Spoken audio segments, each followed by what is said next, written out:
lagi rame terkait walkoutnya anggota fraksi Partai Merah dari rapat di DPRD. Gue nyampe penasaran, emang omongan yang keluar dari mulut Pak Deddy itu yang seperti apa yang ngebikin mereka itu kayaknya tersinggung banget, tersakiti banget gitu kan, merasa dilecehkan.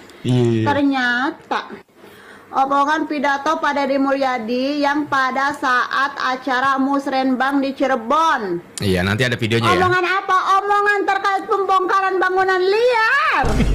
Di situ Pak Deddy Mulyadi tuh ngomong, katanya kalau pembongkaran bangunan liar ini didiskusikan terlebih dahulu bersama DPRD, kagak bakalan realisasi lah gitu ya, kalau bahasa guanya gitu kan. Kalau bahasa Pak Deddy mah, bahasa elit, susah gua ngomongnya. Jadi di sini tuh Pak Deddy bilang, kalau pembongkaran bangunan liar didiskusiin, nanti otomatis namanya di DPRD itu ada fraksi-fraksi berbagai macam partai, ada konstituen-konstituennya gitu. Nanti yang ada kalau didiskusiin muncul aspirasi berbagai macam aspirasi, saling tarik, saling ulur, saling pokoknya gitulah ibaratnya ya. Yang ada pembongkaran ya kagak terjadi, aspirasi diskusi masih aja terus ngublek di situ, malah jadi permasalahan begitu. Nah, makanya Pak Deddy Mulyadi udah ngambil aja tindakan secara sendiri. Itu juga kenapa kayak begitu, untuk melindungi nih kalian-kalian, hei para anggota fraksi begitu. Jadi kalau misalkan nanti harus ada laporan ini itu ke konstituennya, kalian itu cuma tinggal ngomong, nggak tahu Pak, soalnya bupatinya, gubernurnya susah dibilangin. Udah, jadi kalian nggak kena omelan gitu sama konstituen, malah aman. Malah kalian aman. Justru di sini tuh kalau gue lihat Pak Deddy Mulyadi itu cuma ingin membadani kalian biar kagak usah diomelin gitu sama ketua-ketua partai kalian, sama konstituen kalian. Lah kan Bapak juga di sini ngomong ya di video nih, katanya saya di sini berdiri untuk DPRD gitu kan. Lah untuk rakyatnya kapan Pak? Malah di sini kok terlihatnya kalian itu lebih mengedepankan marwahnya DPRD ini loh dibanding tentang kepentingan rakyat ya. Bukannya kalian ini wakil rakyat? Jadi liar gua. Udah gitu si Bapak juga ngomong, katanya dengan solidaritas kalian walkout itu tidak mempengaruhi partai lain, fraksi-fraksi lain. Ya berarti fraksi-fraksi lain mah pada waras, pada kagak baperan. Berarti ya mereka mah ya setuju-setuju aja, dan mungkin ya omongan Pak Deddy Mulyadi emang ada benernya. Jangan kenceng. Buktinya yang lain mah anteng-anteng aja, aman-aman aja, kalian doang yang pada baper, adat-adatan. Gede ambek. Baru segitu doang. Ngedengar omongan Pak Deddy Mulyadi udah merasa tersakiti. Udah celeng gitu kan ibaratnya, udah ngambek. Lah gimana, apa kabar dengan Bapak Deddy Mulyadi yang tiap hari tiap detik disindir-sindir, disenggol-senggol sama ketua DPRD kalian, yang dikata-katain, yang dia dijelek-jelekin ini itu. Santai aja dah Bapak Aing mah, nggak jadi masalah. Lah kalian baru keluar ucapan begitu bang daripada Deddy Mulyadi udah baper.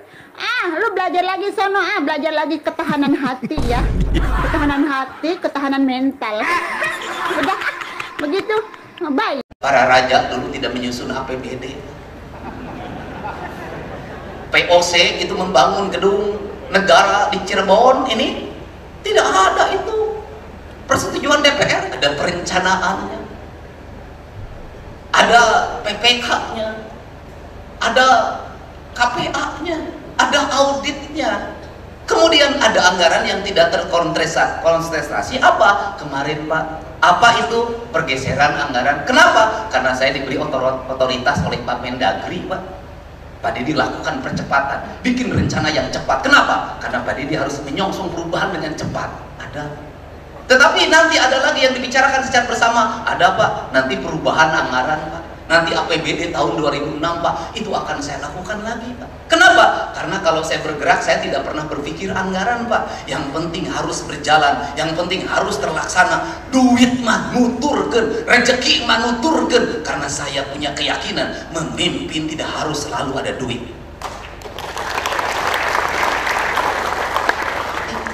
Kenapa? Para raja dulu tidak menyusun APBD.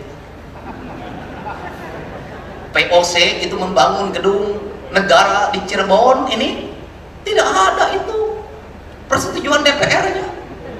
Bagus Pak. Yang ada persetujuan DPR-nya kita sudah beberapa kali SDG runtuh Pak. Kenapa itu terjadi? Karena kita kolaborasi hanya dimaknai oleh berkumpul bersama untuk memutuskan, bukan rasa dan cinta. Kolaborasi itu tidak harus mesti dimaknai bahwa kita rapat. Kolaborasi harus tidak dimaknai bahwa kita ini berkumpul membahas pleno 1, pleno 2, pleno 3. Kolaborasi adalah ketika ada tindakan darurat untuk kemanusiaan, untuk keadilan, untuk rakyat, maka semua berkolaborasi dengan apa? Minimal mendoakan. 9 hari yang lalu, Gubernur di acara yang sakral, saya anggap di acara Musrembang, ada pernyataan Gubernur yang menurut saya ini perlu kita sikapi. Bahwa beliau menyampaikan, saya berpikiran beliau mendiskreditkan lembaga DPRD Provinsi Jawa Barat. Dan mungkin menurut saya juga mendiskreditkan masing-masing anggota DPRD Provinsi. Nah, saya menyimpulkan juga dari pernyataan itu, Gubernur ini sepertinya tidak membutuhkan apa pendapat dari teman-teman anggota DPRD. Nah, ternyata pada saat ini untuk membahas rancangan peraturan daerah, pemerintahan Provinsi Jawa Barat tentu membutuhkan teman-teman DPRD untuk membahas. Gubernur tidak bisa jalan sendiri membuat peraturan daerah. Nah, saya berharap di rapat paripurna hari ini, sebelum kita menyampaikan pandangan fraksi masing-masing terhadap rancangan peraturan daerah ini, saya meminta secara pribadi dan secara fraksi, kami meminta ada klarifikasi dari Gubernur di rapat DPRD Provinsi Jawa Barat. Kenapa? Ini negara ini dibentuk ada trias politika. Dia tidak bisa berjalan sendiri. Nah, sebelum ada klarifikasi dari Gubernur terhadap pernyataannya di acara Musrembang, Rencana Pembangunan Provinsi Jawa Barat, menurut saya kita tidak perlu menyampaikan pandangan. Kenapa? Bagaimanapun sesama lembaga kita harus ada etika. Harus saling menghargai. Kita tidak ada yang Superman bisa berjalan sendiri. Negara ini dibangun juga tidak bisa berjalan sendiri.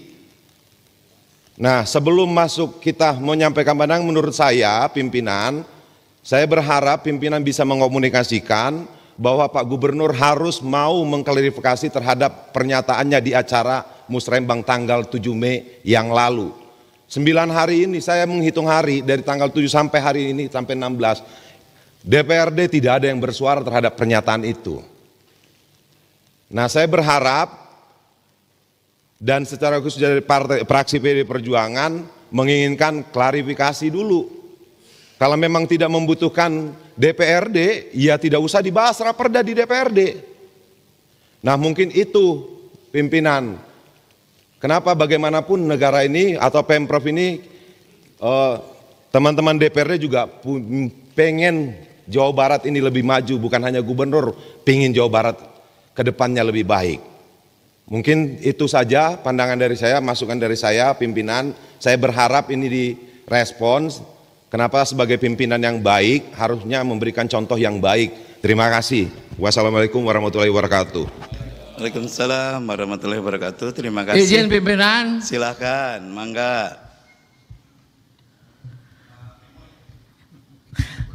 Saya melihat ya, seharusnya DPRD maupun legislatif dengan eksekutif berbarengan lah, saling isi mengisi, saling memperkuat.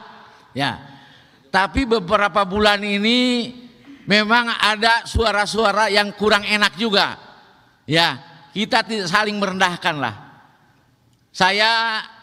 Saya memintalah perbaiki kehormatan marwah DPRD ini ya pimpinan, supaya hubungan yang harmonis baik gubernur, wakil gubernur maupun dengan legislatif ini, dengan DPRD ya. Saya meminta juga ya sebagai kehormatan dan marwah DPRD ini untuk rapat paripurna hari ini ya, saya meminta seluruh fraksi PD Perjuangan untuk tidak ikut atau walk out, termasuk Bapak Ono Surono, untuk sebelum selesai hubungan eksekutif dan legislatif baik. Terima kasih pimpinan. Silakan berdiri fraksi PD Perjuangan.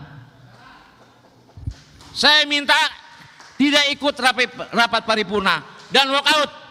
Atas instruksi dari Pak Memo, saya keluar. Keluar. Siap. Iya.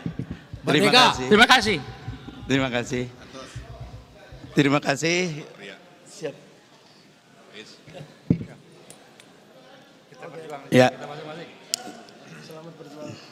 Ya, rapat paripurna DPR yang kami hormati, kami sebagai pimpinan sangat menghormati dan memahami apa yang tadi disampaikan oleh fraksi PDIP Perjuangan, dan insya Allah atas masukan dan keinginan tadi kami pimpinan DPRD akan mengkonsolidasi dan juga menyampaikan usulan yang tadi untuk kita tindak lanjuti. Insya Allah. Kami menyadari bahwa kita semua harus saling memahami fungsi, kedudukan, dan nampaknya memang kita harus kembali duduk bersama dengan gubernur dan DPRD secara kelembagaan hingga kita akan bisa menyamakan kembali kesepahaman kita dalam menjalankan tugas kita masing-masing. Pimpinan, masukan dari Pak Sugianto Nangola, pimpinan. Mangga Pak Sugianto. Terima kasih pimpinan. Saya pikir di sidang paripurna ini kita diwakili oleh wakil gubernur. Beliau merupakan gubernur sekarang ini yang hadir di sini. Barangkali beliau bisa menjelaskan apa tadi yang dipertanyakan. Jangan sampai hal yang seperti ini melebar kemana-mana, akhirnya membuat kita tidak kondusif. Saya pikir Pak Wakil bisa menjelaskan di sidang paripurna ini. Terima kasih. Pak Nangola, terima kasih atas masukannya. Saya pikir sebentar. Karena tadi fokus pada gubernur, biarkan Pak Wakil Gubernur nanti menjelaskan, tapi bukan untuk yang itu. Kami pimpinan secara formal akan mengagendakan dan mengundang gubernur pada acara tertentu untuk menjelaskan yang tadi, supaya kita clear semuanya lebih nyaman. Silakan kalau mau walk out silakan. Ya, mau keluar dari rapat itu silakan, itu hak. Tapi besok nggak usah kerja lagi. Jangan sekarang keluar dari rapat, besok masih kerja lagi. Herakan dari gitu mah, malu. Ya, bengkengan, jangan bengkengan kalau kata orang Sunda mah ya. Untuk seluruh warga Jawa Barat dan seluruh warga 62 terutama yang mengenal Kang Deddy Mulyadi, kita kawal terus Kang Deddy Mulyadi, jangan sampai ada yang nyenggol. Selagi Kang Deddy mengeluarkan program-program dan kebijakan-kebijakan yang pro dengan rakyat, kita dukung terus itu. Siap. Ya, untuk anggota dewan yang lagi bengkengan, ya mangga silakan kalau memang mau keluar. Kalau memang mau mengundurkan diri juga nggak jadi masalah. Masih ramai, banyak itu yang ngantri itu di belakang itu. Jangan kan yang mereka berpendidikan, yang saya juga mau jadi anggota dewan.